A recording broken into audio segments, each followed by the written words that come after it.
Saddle up, action fanatics. It is Wild West Week, and I am your host, Chris the Brain. Joining me, the Tonto to my Lone Ranger, it's Ryan Campbell. Yeehaw! I got my cowboy hat on. I got a piece of wheat between my teeth, and I'm ready to go. Sassafras. All right. Well, yeah, it is Wild West Week on bulletproofaction.com and right here on the Bulletproof Podcast. All week long, we are going out west, and it started yesterday with my review of Django the Bastard. Excellent. Right in the title. Excellent. I think what was the rule we made up? If it's in the title, that gets it like extra. If it's in the title and it's dead tied with another one on the list, it obviously is going to be the tiebreaker. There you go. That's the tiebreaker. The tiebreaker. Coming up later this week as part of Wild West Week on bulletproofaction.com, Matt Spector will have Coming At Ya, another spaghetti western, and I'll have some Young Guns content as well. But really the big event here for Wild West Week comes tomorrow, because it will be a review from our friend, the Toy Man, Chris DiPetrillo, who will not be joining us here on the show this week, but he will have a review of the brand new Black Creek, the much talked about, much anticipated amongst action fans, because this one has got some action all-stars in it. Cynthia Rothrock, Richard Norton in what I believe was his final film, Patrick Kilpatrick, Don the Dragon Wilson, Keith Cook, Benny the Jet, Keith Vitale. Very exciting. All these greats from the 80s and the 90s coming together for this Western action film, Black Creek, and the Toy Man will have his review. Very cool. tomorrow. Very cool. So that's why we decided when this was coming out of it, let's build a whole week around it, and that's exactly what we've done. And today, on this episode of the Bulletproof Podcast, we're going out west with my personal favorite hero of all time, Charles Bronson, because it's Breakheart Pass, Ryan Campbell. Yeah, I mean, it's not often on the website we get to dip into the Western Bronson waters, as that is also a very large portion of his filmography. Right. We tend to focus a lot more on the action films, so always nice when we get to check out his Western side. And that is exactly what we are about to do. Breakheart Pass opened in Los Angeles on March 10th, 1976. It was based on a book by Alistair MacLean, and that book was just published in 1974, Ryan. So they did not waste much time going that is a quick turnaround. Book to movie. Yeah, that's one of those, the publisher must have had some sort of deal with a studio or something, because those movie rights got bought right away. And we get the opening credits, accompanied by the great Jerry Goldsmith score. We see Engine number 9, but not on the New York Transit line. No, we're out west, and our first stop, Myrtle City. And what a classic little western town this is. There's a whores aplenty in old Myrtle City. I've been to Myrtle Beach, and it's a little dirty. I think there's some whores there as well. This is the old dirty Myrtle, we call it. Yeah, bet you do. But yeah, and we kind of get a look at some of these characters that we're going to be spending at least a portion of the movie with, as we will soon find out. A lot of these characters start dropping. But yeah, we also find out that this train is transporting troops, and these troops are under the command of Major Claremont. And boy, oh boy, here we've already got quite a star in this. Bronson royalty here. Ed Lauter. Together, well, I guess this is pre. Right, this was their first team up. This is what laid the groundwork for another very opposite ends of the tracks team up that we'll see in a few years. I like that. Tracks, very nice. Yeah. Also, I enjoy about this movie is I feel like I'm in the same boat as the characters, because no one knows what the hell's going on throughout this movie. After just watching Mission Impossible: Final Reckoning, review is up on the website, where they're just constantly looking at the audience and going like, "Hey, remember this? That's why this is important for the first act of the movie." It was nice to kind of feel like I'm in the seat of the characters, not knowing what the hell's going on. Right. And it had been a number of years since I watched, so even though I knew, I kind of didn't. I was able to kind of get lost in it too. Like, I obviously know how it ended, but I'm like, how do we get there? And yeah, I mean, the shit hasn't even hit the fan yet, and all these troops are just standing out in the snow. Like, what are we doing? Hurry up here? and wait. What's going on? Hurry up and wait. That's the Army way. We get a little bit of that. We are introduced to Governor Richard Fairchild, played by the one and only Richard Crenna, and his traveling companion / fiancée, played by Charles Bronson's real-life wife, Jill Ireland.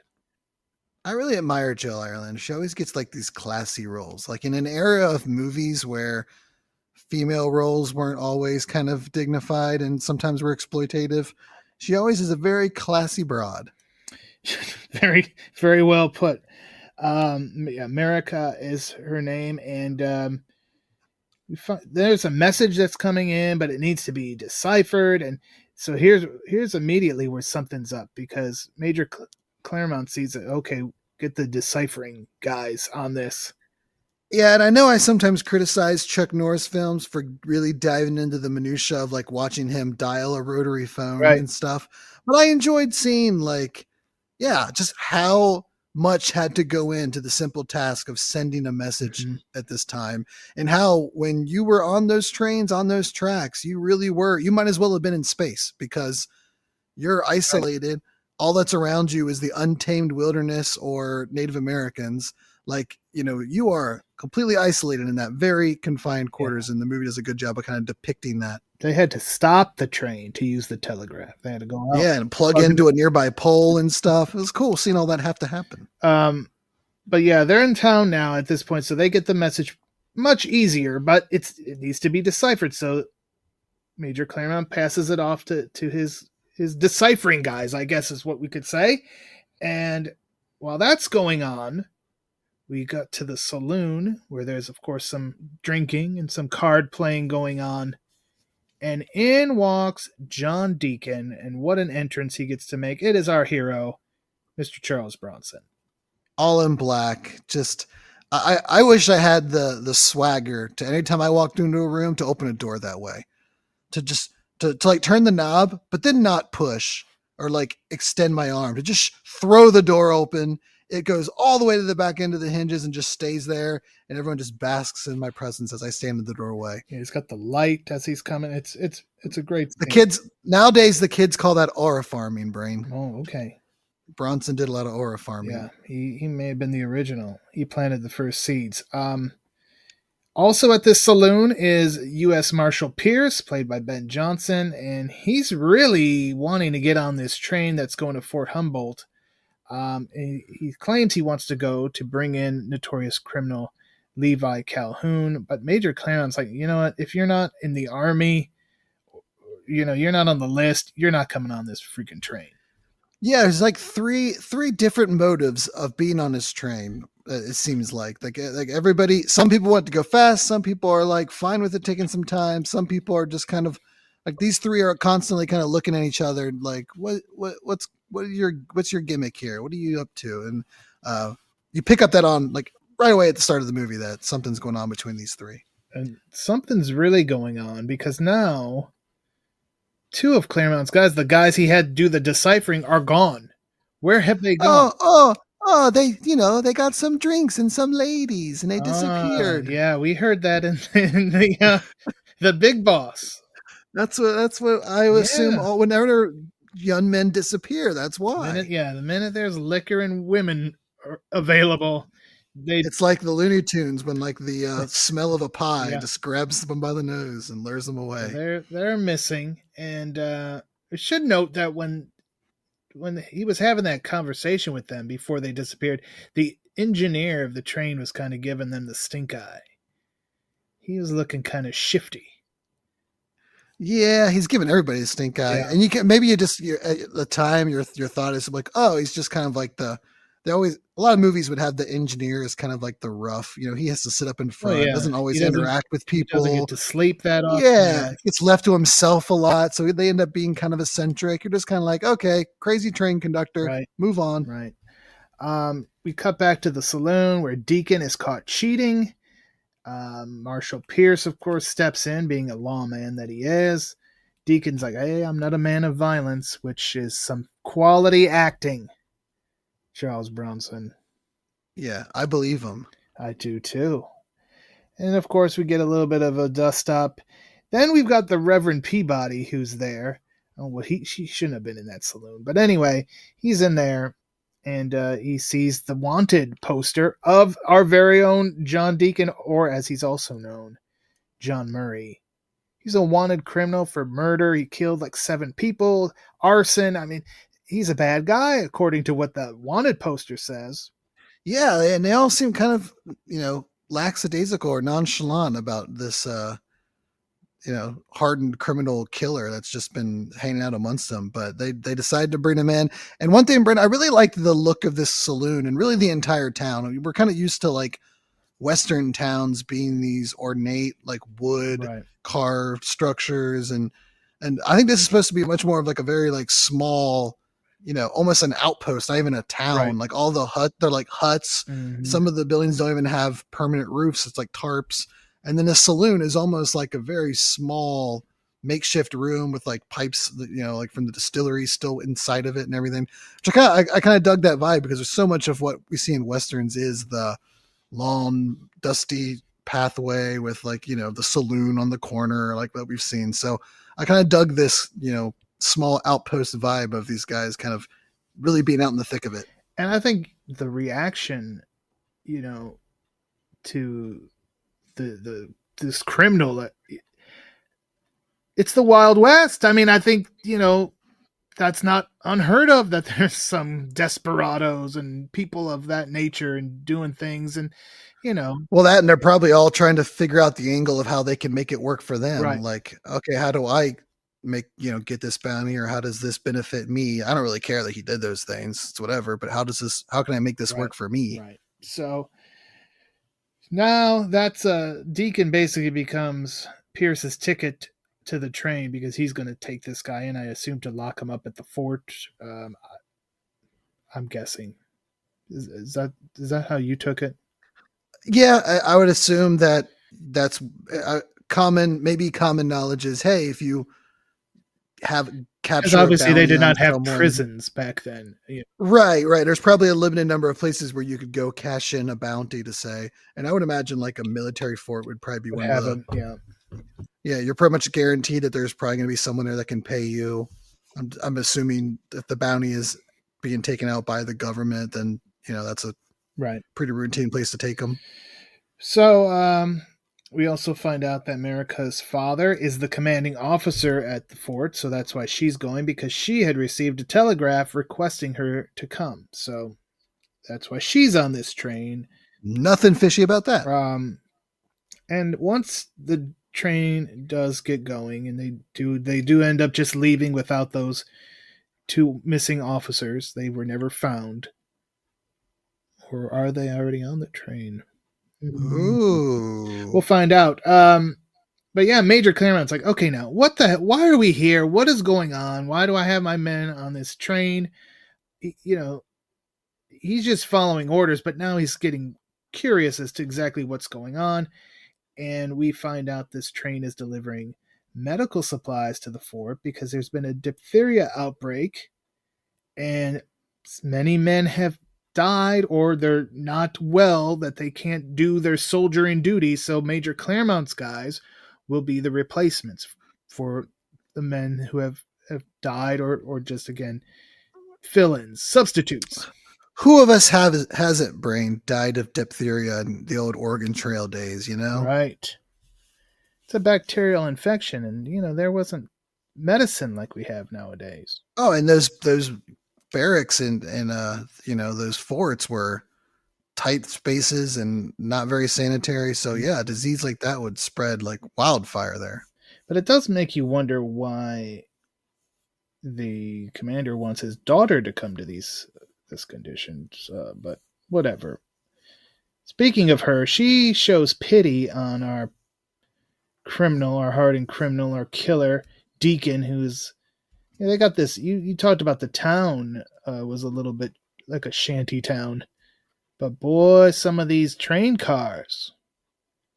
Oh yeah, they're quite ornate. They're very high class. I mean, I've guessed that's true. You're the governor of Nevada. Yeah, he's got apparently some high shelf booze there as well. And well, she feels bad because while they're all just sitting around in luxury, he's on the floor with his ankles tied together, his wrists tied together, and and there wasn't too much to nitpick in this movie, but it seems like it would have been a better place to put him, like a brig or back with the soldiers. Or just one of the compartments and lock the door or something. I don't know. But maybe that's Bronson's, his chemist or charisma that he was able to, I guess, sway them enough to just be like, he could leave him around, Right. You're staying by my side, blah, blah, blah. And of course the marshal's like, questions why she's taking pity, and she's like, well, you've already convicted this man now. You're supposed to be innocent until proven guilty, and he doesn't really have much to say to that. I like it. She's all about the Constitution. I appreciate that. She is. So after that, everyone goes to their compartments for the evening. And Deacon immediately is like, he's been left alone, so he's going to try to get the ropes on that are tying his wrist together, see if he can cut through those. And then we go back to Governor Fairchild, who's trying to get a little railroad lovin'. Yeah, again, very classy lady, She's not about to just, I don't know, maybe she's got a thing about the motion of the locomotion or something. I don't know. She's like, wait till we get to the fort. That's where my father is, and people are dying. and people shitting their brains out. Maybe that's where we'll do the deed. Very, very romantic. Or she hates his guts and doesn't actually love him. That's probably right. But then her next move is to go out and see if Deacon wants anything to eat or drink. And he's like, oh, can you untie my legs? I need to stretch my legs. And that's when she realizes his hands are already free. Ruh-roh. And he starts asking her 20 questions before she eventually just returns to her compartment. But first, loosely reties his hands. It's nice. That's a nice bit. You've shown that you have the capabilities to get yourself out, but you're not going to do anything with it yet, and establishes a level of trust that he will need later. Indeed he will. So as we mentioned before, they have to telegraph into the fort every day at a certain time. So they have to stop the train, go outside, hook up to the pole, and they send give them the status report about how long it's going to take till they get there. What they don't know, though, is the notorious Levi Calhoun has taken control of the fort. He's executing soldiers. And was that soldier a young what's his name? Is he in the cast list? Yeah, I know who you're thinking of. The dude Sam Elliott. Yeah. Was that a young Sam Elliott? I don't think it is. And I meant he looked like him, but he certainly did not sound like him. But that was a younger one. Maybe that's before we developed a Sam Elliott voice. I don't see it in the cast list here, but I think I remember looking at that the first time because he certainly looks like a young Sam Elliott, but no, I don't believe it was. Again, there's a few uncredited roles here. None of them are him there either, so I assume it's not. No, but he, if he's still around and has that look, he could probably be like a lookalike contest winner if there's such a contest going on anywhere. If anyone has a Sam Elliott lookalike contest going on, let us know. We'd love to sponsor it. We might send an emissary there. Right, yeah. Perhaps one of us could be a judge at said. I was going to say, we can have the winner on the podcast. Yeah. Chad Cruz would go and be a judge because he has all kinds of free time. He's always messaging us every day. What can I do to help? What can I do to help? You can go to this Sam Elliott concert or contest or concert for that matter. It could be both. Right. Maybe after the contest, they put on a show. Yeah, put on a little show. But you can go to this. It's in Butte, Montana, and you're going to really enjoy yourself. bastard. All right. So yeah, obviously though, Levi is not going to say, "Hey, yeah, by the way, this is Levi Calhoun. I'm in control." So he's keeping that on the DL. So as far as Major Claremont and everybody's concerned, it's like, okay, we're doing what we're supposed to be doing. And at this moment too, where you're thinking as an audience member, like, why? I mean, what's his plan? To have a train full of soldiers show up? Like, right. Clearly there's something else going on here. I don't know. What's his angle? What is his angle? Stay tuned to find out. Then we have the first of many things that's going to happen, because the doctor who was on board, he was there to inspect the medical supplies, and one would assume also this is the murder on the Orient Express portion of the film that we're getting into now. And you would assume that he was not just there to inspect it, but also maybe to help care for the sickly people at the fort. But he's there. He's like, "Oh, I'm going to go check these supplies."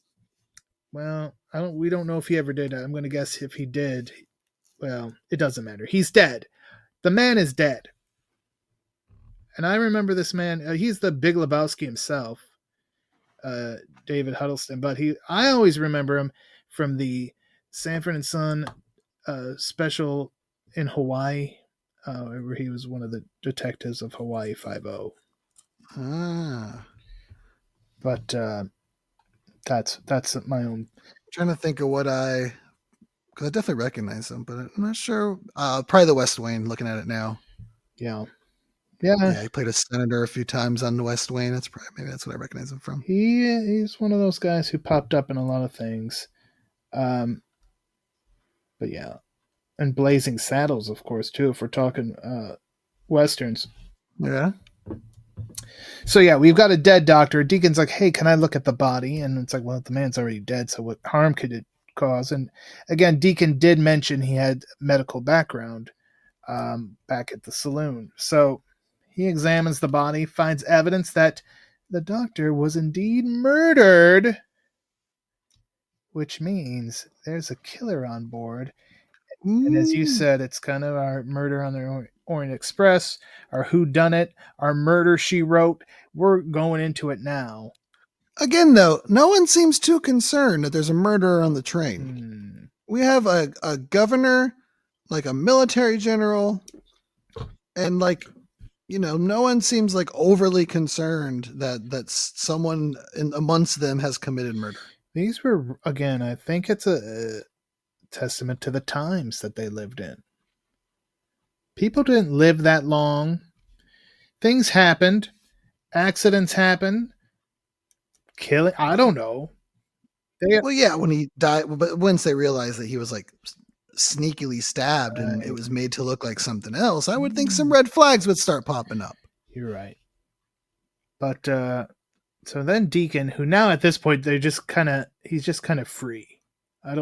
Yeah, they're just giving because up. Well, they're I think it was, they're far enough into the wilderness that if he jumps out, he's just basically it's his own death sentence because there's nothing there. So yeah, he's free to roam around, and he's like, well, I'm gonna check those medical supplies. And he gets in there, but what he finds is the extra telegraph equipment. And he's like, I know the perfect hiding spot for this. I'll put him in the dead doctor's compartment, because who the hell's going to want to go in there with the dead doctor in there? Brilliant.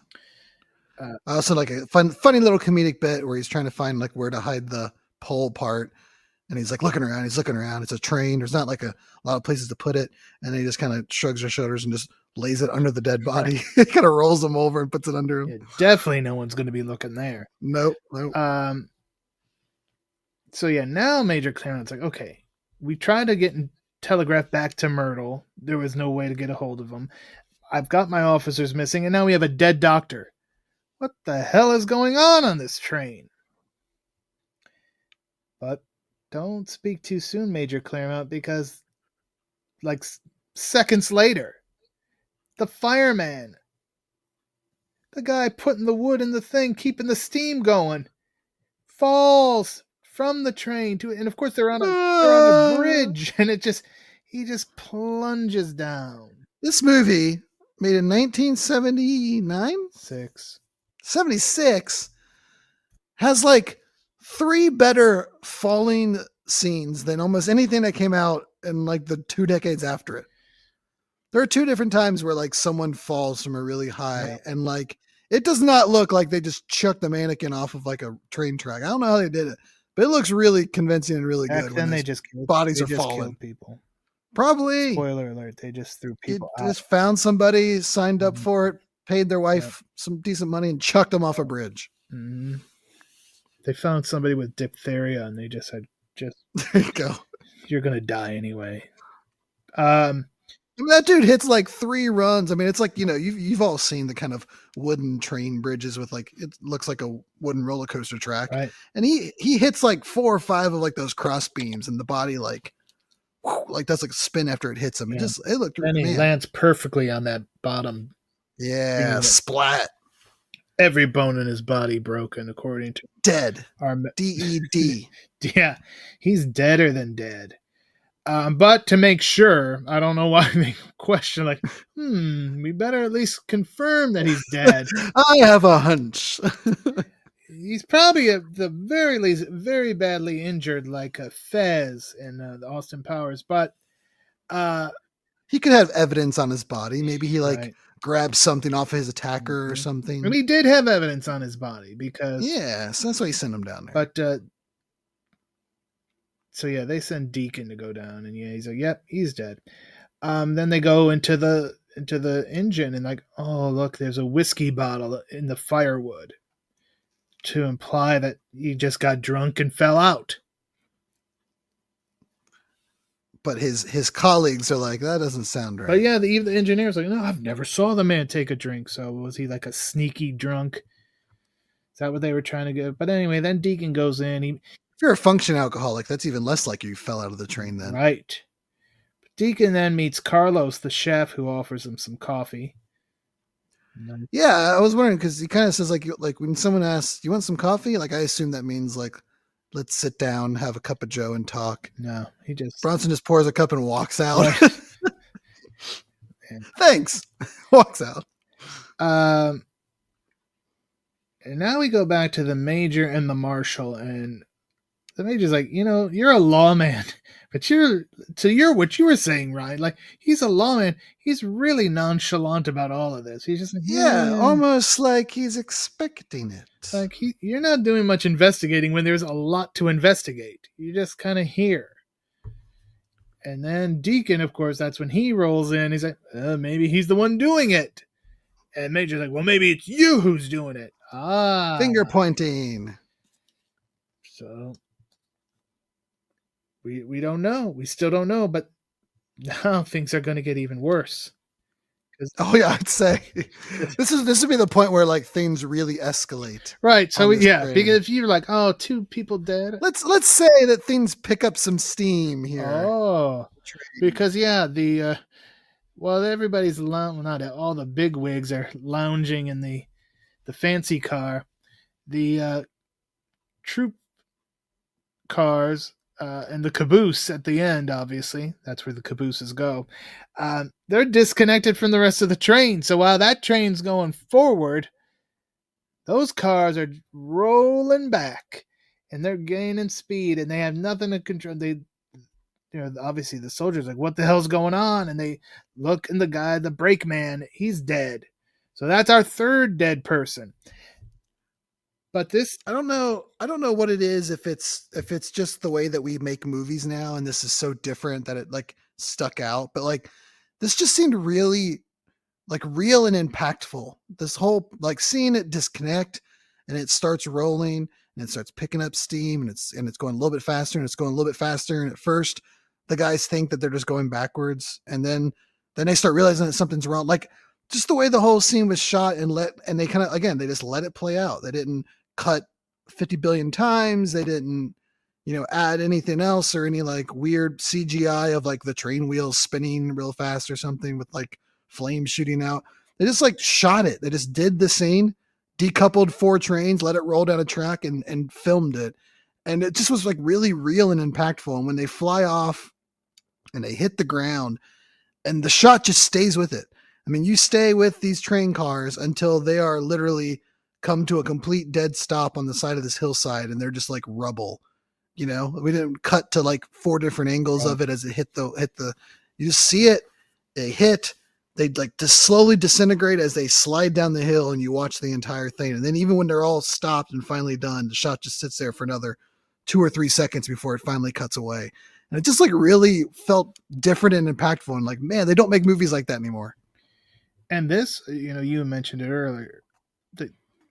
This is where it like really felt like these guys were in outer space. Like they were just trapped and stuck in this yeah, you felt helpless. You felt helpless watching it. Right. Like there is really nothing they could do. They're locked. Somebody's locked them into the train car. Those cars didn't even have windows. Right. Like they have no freaking clue what is happening outside until they probably feel the weightlessness, and then probably things they start putting they got those doors open, and then they figured out what was happening.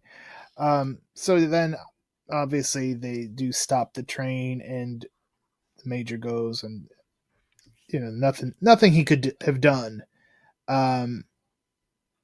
It's a disaster of epic proportions. Yeah, I mean, I assume. I guess we only really see one train of guys, but the assumption would be that there was 3 train cars before the caboose. Right. So yeah, that's a big kill count. Right. Just racked up. Indeed. So then the governor's like, okay, we'll go get the other telegraph equipment, because obviously the telegraph equipment was probably with the soldiers. But now it's like, well, no, it's not there. It's missing. It's not in the supply car. What? Of course, we know where it's at. Deacon knows where it's at. But everybody else is like, no, what the hell now? Why is that gone? What the hell else could go wrong over here? So now, later in the night, engineer, he needs to rest. But they need to keep the steam on the train going. So Deacon, being the murdering arsonist, is put in charge of that. I like how he is just the everything man. He's a doctor. He's a lawyer. He's an investigative. Chief. Yeah, he's a crime scene investigator. He's a train conductor. Yeah, he is all things to all men. Charles Bronson. Action fanatics, just wanted to take a quick time out on this very special Wild West Week edition of the Bulletproof Podcast to thank some of our sponsors, starting with Kobolowski Tires. For the best in tires, see Shanice Kobolowski. And we can't forget the Gary Robbins Fan Club. Just go to CanadianGiant.com and sign up for the fan club membership that you know you want. And of course, we couldn't forget about this great sponsor too.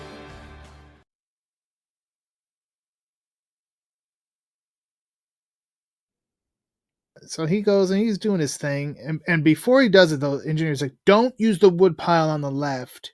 It's wet. It's no good. Okay. But again, this engineer is always shifty looking and whatnot. So Bronson sees, or Deacon sees the wood, and it doesn't look like it's wet. So he starts going through that wood. And who does he find inside the wood pile on the left? The 2 missing officers.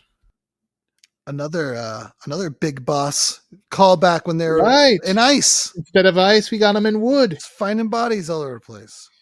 The 70s were a magical time. You can find dead bodies anywhere, folks. That's right. So yeah, it's like, oh, and now it goes back. Now you go back to, remember I said when those 2 guys were talking about the deciphering, and that engineer gave him a look. Now we know. It all comes together for us. But yeah, we're starting to piece it together. We're starting to see the larger game that is afoot. So then Deacon gets enough wood in there, get the steam and then he's like, okay, I got an idea. 2 could play at this game. So he gets the telegraph equipment that he stashed in the dead doctor's compartment. He sends a message to the fort saying, sorry, we weren't able to get rid of the troop cars like the plan. So now over at the fort, Levi Calhoun is all like, oh, and we find out he's in cahoots with Chief Whitehand. Bum, bum, bum. A very mutually beneficial alliance has been made between the tribes of the West and I guess this outlaw gang. Mm-hmm. Yeah.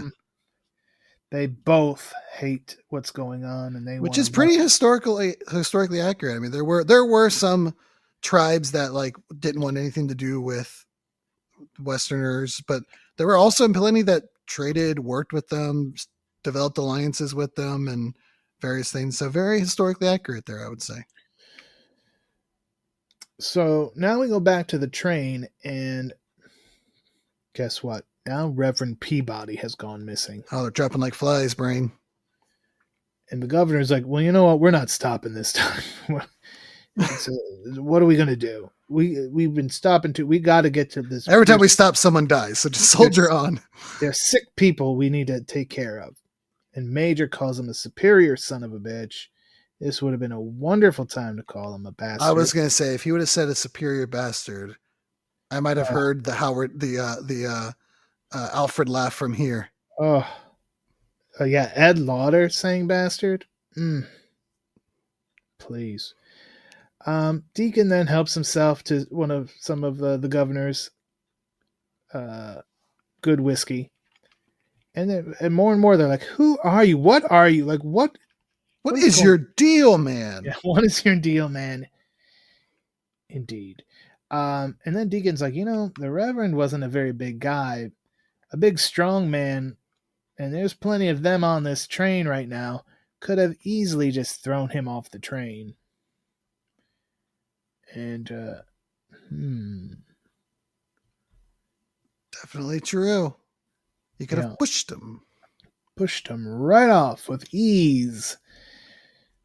Well, after that theory, Deacon's back in the supply car, almost gets caught by Carlos the chef, who's there to get some food.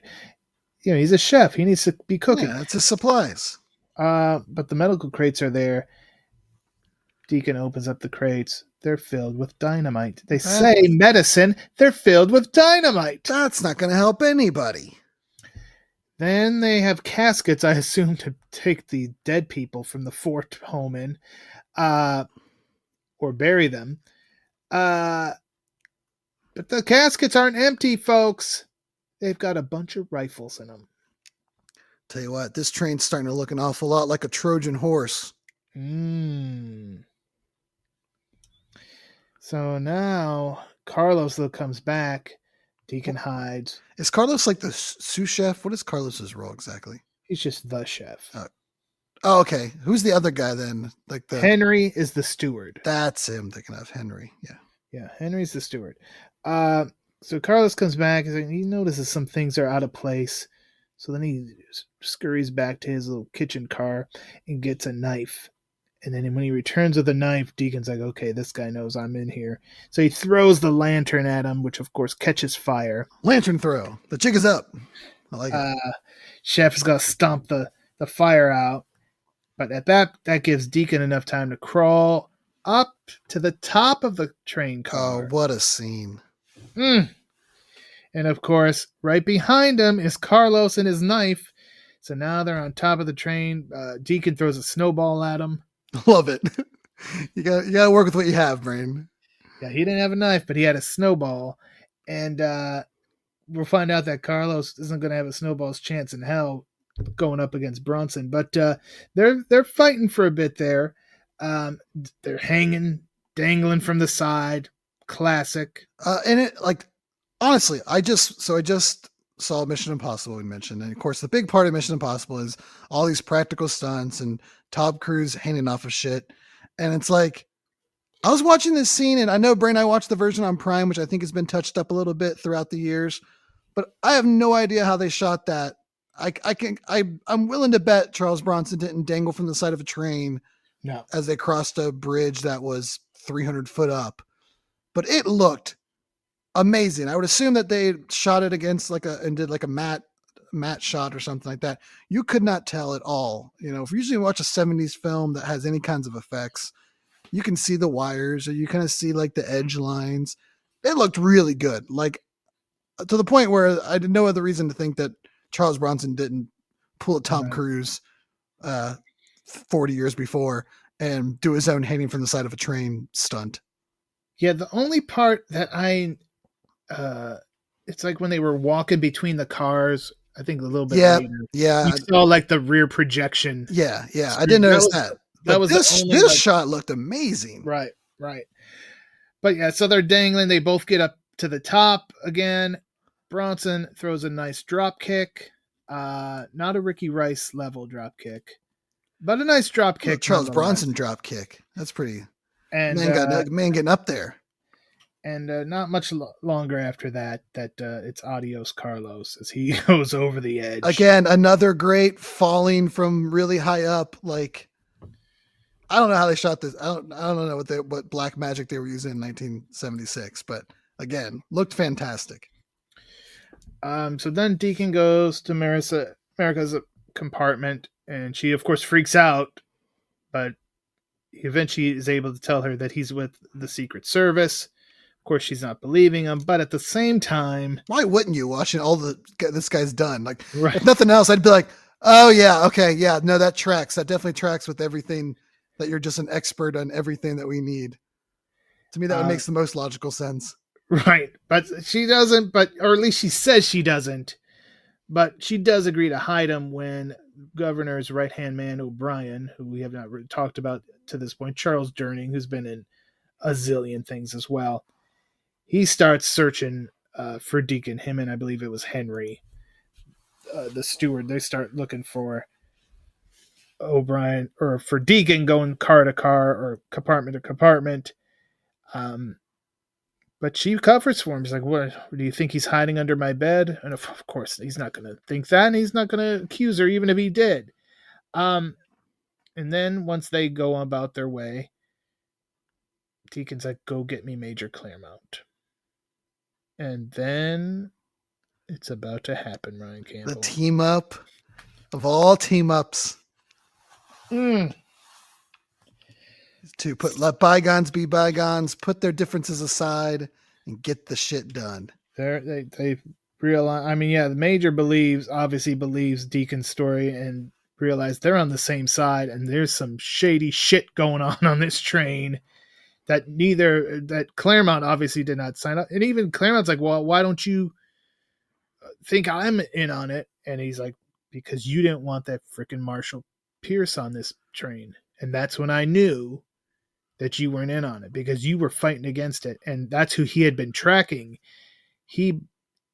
That was basically the investigation. He was prime suspect for smuggling these rifles. Oh yeah, he knows who he can trust and who's not part of it. He's been deducing it since he stepped foot on the train.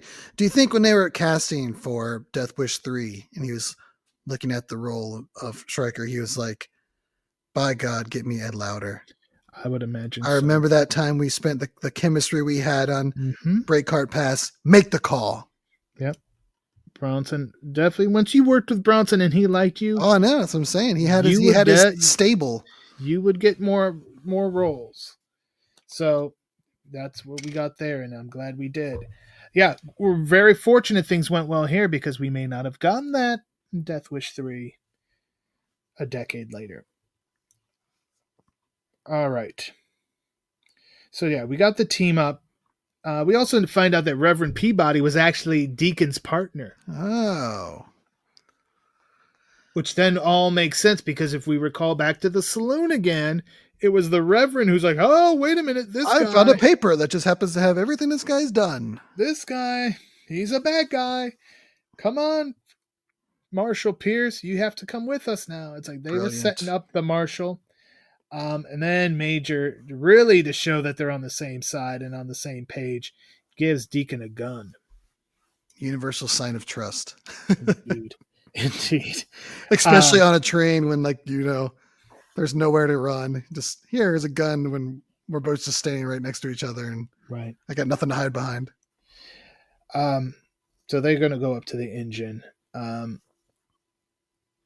now Governor O'Brien and the Marshal have figured out, okay, they're on to us. We got to take these guys out. And the engineer, of course, he had to be involved in all this too. So he tries to pull some shit with Deacon, and that does not work out too well for him. You shady bastard engineer. Yeah, he ends up the jig is up, and he instructs the marshal to the major to start pulling off those logs, and they find his missing men, and now the conductor is not up the creek without a paddle, but he is up the train tracks without a whistle. A famous saying that just doesn't get said enough. It doesn't. I'm bringing it. A lot of people don't ride trains anymore, so it doesn't get said as much. We need to bring trains back. So yeah, he's done. The marshal then tries to shoot Deacon and Major, but they outsmart him because they slammed the brakes on, and he goes falling, stumbling around. Brilliant train fight tactic. It is, and now Chief Whitehand and his men, they're waiting for the train. And you know where they're waiting for them, Ryan Campbell? At Mendlung Way. No, at Breakheart Pass. Oh, gotcha. That's the name of the movie, though, Brain. Indeed, and what a wonderful time. So Deacon and Major get off the train because they got stuff to do. They got a plan. Again, 10 years before, they're laying out their plan. They got a plan. Deacon had taken some of that dynamite. 2 men versus an army. They're going to make 2 men feel like 100. And they've got the dynamite. And he said, you know how to set this dynamite. Of course, I'm a freaking major in the army. All right, we'll set it up. We're going to blow up some of that track. Okay, but don't light it. Just get it ready. Okay. I got to go do something. So Chief Whitehand and his guys are in the supply car taking these weapons, which is obviously now what they wanted. They wanted these weapons so they can fight the white man on equal footing, I'm sure. Deacon takes 2 of their horses. Not just that, Brain. Yeah. He completes something that I don't know if I've ever seen in cinema history. Oh. In a wooded setting, he sneaks up behind 2 adversaries. And he makes it all the way. He doesn't step on a twig when he's like 2 foot behind him, like every other movie scene in history. Only Bronson makes it sneakily all the way and actually pulls off the stealth maneuver. Bronson, very ninja-like by Mr. Bronson. He gets there, he gets the horses. Now, Governor O'Brien and Marshal Pierce, like, okay, we got to get this train going again. But then the tracks blow up, and it's like, oh shit! Now we gotta start a work party. Come on, we got to move the tracks from back there and move them up here. And O'Brien's directing traffic. This is about when it hit me that this is some very John McClane's type shit from Charles Bronson. Of course, this comes before, but the kind of I mean, at this time, it obviously we learned it's not wrong guy at the wrong time or right guy at the wrong time, whatever. But there's a little bit of Die Hard on a Train going on in this movie, Brain, and I'm wondering if they pulled from some of that in the old Die Hard. Yeah, he was still the fly in the ointment. He had that part. Yeah, and he's, you got a kind of a conspiracy to pull off a heist, so to speak, of like an undercover, like the smuggling in the guns, and it looks like one thing, but it's actually another. And then there's just this one guy there who's going to screw it all up. Like, yeah, there's a lot of some Die Hard stuff going on here. I like it. Well, Die Hard, I mean, I'm trying to think. This might be the closest we ever got to a Bronson Die Hard movie. Yeah. But I mean, Die Hard as a story was floating around a long time. Yeah, that is true. It was bouncing around in development hell for a while. Sinatra was at one point going to be the star of this Die Hard, what would become Die Hard. So who knows? Did Alistair McLean have anything to do with it? Is that why it's John McClane? There you go. Maybe. Is that why they named him John McClane? As a little tip of the hat. I'm sure we're way wrong, and somebody out there is real pissed. They're furiously typing. I can hear it now. That we're even making such an assumption and saying it because some people would be like, "Oh, those guys on the Bulletproof Podcast said Alistair McLean." Right? No, okay. So yeah, they're trying to do that. Okay. Levi is like, son of a bitch, that governor. So now we know the governor was in on all this. He's coming for the governor. He gets his lady instead. There's more explosions because Deacon took a bunch of it. And then here comes one of my favorite parts, because Major Claremont has now gone to the fort and got troops that are not dead from diphtheria. There is no diphtheria. That's all bullshit. They are alive and kicking and ready to. They've probably been sitting around on their asses for months, ready to do something. Yeah, this somehow, or they were probably locked up because of Calhoun and his gang. So they are probably ready for a fight, and they come in. Claremont's got his frickin' sword. Oh, he slices Fairchild up. He takes him to task, man. I remember I actually said that out loud watching the movie. I was like, man, sliced his ass up. Mm-hmm. Fuck Governor Fairchild. He gets his. O'Brien is the next to get his. Deacon takes him out. But we still got that no good Marshall Pierce. Of course, he'd be the last one at sniveling, two-faced son of a gun. And we get a bit of that good old classic showdown. Two gunslingers squaring off. Who's going to get the first shot off? Well, I think you would know. But guess what? It's our man Deacon. He don't even sweat it, too. It's almost like Marshall wasn't even a challenge. He just swoop, boom, and then just kind of like, all right, I got other shit to get to.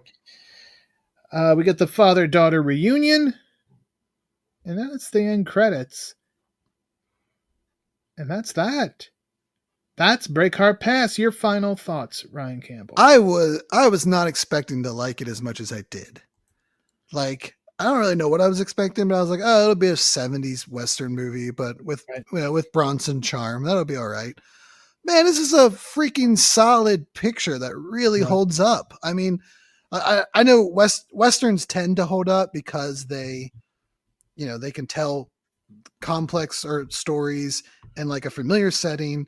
It's kind of like same with like samurai films. There's just like archetypal stories that fit really well within Westerns. So they tend to be kind of timeless. And also they usually don't have insane amounts of effects so that, they hold up well. But man, this movie holds up well in just about every aspect. And I think it's just the fact of watching almost an entirely practical film, shot on locations, shot on a physical train, all the like explosions and stunts being, physical.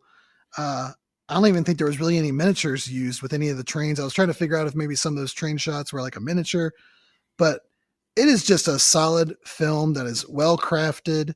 There's a mystery to it. The execution is really well done. I mean, I really enjoyed it. Like, I would encourage, if you haven't watched it, or maybe you haven't watched it in a long time, to go check it out, especially the version on Prime, which was really well upscaled or whatever they did to it. Yeah. I was kind of in the same, I think I actually watched this movie for the first time at your house, believe it or not. I think I had it on DVD, and I just I had nothing else to do because I was unemployed. So I was too. So I popped that on, and I was like, I was kind of like, this will probably be. I probably will never watch this. I want to watch it because I'm a Bronson fan. I'll try to watch everything at least once, and it's one I've definitely revisited over the years. It's been a couple years since I last watched it, so I was very happy to work it in here on our Wild West week. And it works on a lot of levels. I like the mystery of it. It's like if you're a mystery lover, you can enjoy this. I wasn't expecting that much of the mystery aspect of it and kind of the unraveling plan, which I unabashedly love about movies. I'll watch Die Hard on anything because I kind of love watching the status quo completely unravel of a movie, like set in one location, or of course it's moving, but in this point it's a train, but like one location and then slowly unravels. And by the end, that setting is completely transformed. I love movies like that. And this definitely scratched that itch. Yeah. I mean, one could say that this was one of the world's most dangerous trains. I would say so. Yeah. Not too many. I can't think of a train that has a higher body count especially military right? wise. Especially that when the cars go, yeah. So this and Snowpiercer, there's some dangerous trains. Mm-hmm. So there you go, folks. If you have not seen Breakheart Pass, definitely suggest you want. Hopefully, as we're talking about this, because we are recording this quite a bit in advance, because we have to. We're going to take this and deliver the audio to our editor via Pony Express to really go with the authentic. We're going to smuggle it inside a casket too. So we wanted to record early so it would have time to get to the editor for Wild West Week. But yeah, hopefully it's still on Prime, as we've been touting that it is, and it's in a we could upload this 2 hours after we recorded it, and who knows if it's still be on Prime. That's also true. But so yeah, hopefully it is, and you can check it out, or if it's not there, it could be on Tubi. One never knows. Or just buy it. If is it MGM? Yeah, it's an MGM film. That's probably why it's on Amazon then. So it should probably stay on Amazon, I would imagine. It probably would. I doubt there's a lot of money to be made in selling out the rights to other streaming services for Breakheart Pass. So it'll probably just stay on Amazon. Let's hope. But yeah, check it out. Obviously, if you're a Bronson fan, you're probably already aware of it. You've probably already seen it. If you haven't watched it in a while, like me, give it a rewatch because it really is a good movie. And glad we got to talk about it here as part of Wild West Week. Ryan Campbell. Definitely. I'm definitely interested to check out some of Bronson's other Western work just to see where it stacks up now with this one, because this was a hell of a way to be introduced to that era of his films. All right, folks. It is that time where I want to tell you about social media and how you can follow us. It's, of course, Bulletproof Pod on X and Blue Sky, and Bulletproof Action on Facebook and Instagram. Let us know if there's a movie you want us to talk about here on the podcast, or something you want us to cover on the site, or just something that we've done that you enjoyed or maybe that you didn't enjoy. We will take your constructive criticism and happily we're here for you people, the action fanatics out there in the world. Absolutely. No comment that goes unwarranted or unvalued. Right. And if it's super stupid, we'll just laugh about it and send it to each other, and at least gets us that. So, and I'll call you a bastard. But yeah, I call a lot of people bastards, so that's just what I do. And don't forget about our YouTube channel as well. This is, of course, our first Western podcast we ever did, but I found some movies that kind of fit that mold for the rest of the week on our YouTube channel. How about Harley Davidson and the Marlboro Man, Ryan Campbell? Yeah, I remember recording that one. That does seem like kind of a modern Western vibe. Don Johnson with a cowboy hat. Can't go wrong with that. And of course, then we've got the Texas Ranger himself, J.J. McQuaid, Lone Wolf McQuaid, Chuck Norris, a classic. That one will also be up on our YouTube channel. And as we always say, subscribe, hit the notification bell, leave us some comments on there. Do all the things. Yes. Do all the things. All these things help. I know we've had you never know. Sometimes they get very few views. Sometimes they blow the fuck up. And sometimes they blow up months later. Like YouTube's crazy like that sometimes. But yeah, we had a ton of action this past week on the which one was that? Or I guess it was by the time you're listening to this, it was a few weeks ago. But yeah, Enter the Dragon definitely took off. The Bruce Lee effect. Another classic 70s movie. So there you go. You never know. So by now, who knows? Something else could have blown up by the time this drops. Yes, go join the club. It'd be really cool to get to the point where we could start doing like memberships on YouTube, and then do member exclusive, watch parties or episodes of the podcast, whatever. So sky's the limit. Go over there and subscribe or whatever, and be a founding member of the crew. The Screw Crew. That's right. All right, folks. Anything else you want to say, Ryan Campbell, here on Wild West Week? No, just stay tuned to the website. We are deep in the heart of blockbuster season, so there's always some big stuff, just about every week now coming out. I know Brain's getting all kinds of invites to very exclusive premieres for movies, and we try to get stuff out about as soon as possible. I mentioned the Mission Impossible one is up. You got to go see Karate Kid Legends early. We've got, Superman, Fantastic Four coming up later this summer. Some other action more movies like Nobody 2 and some other stuff. So lots of stuff coming up this summer. So stay tuned. All right, folks, stay tuned to the website. Stay tuned right here because we always have more on the Bulletproof Podcast. So thank you, everyone, and happy trails.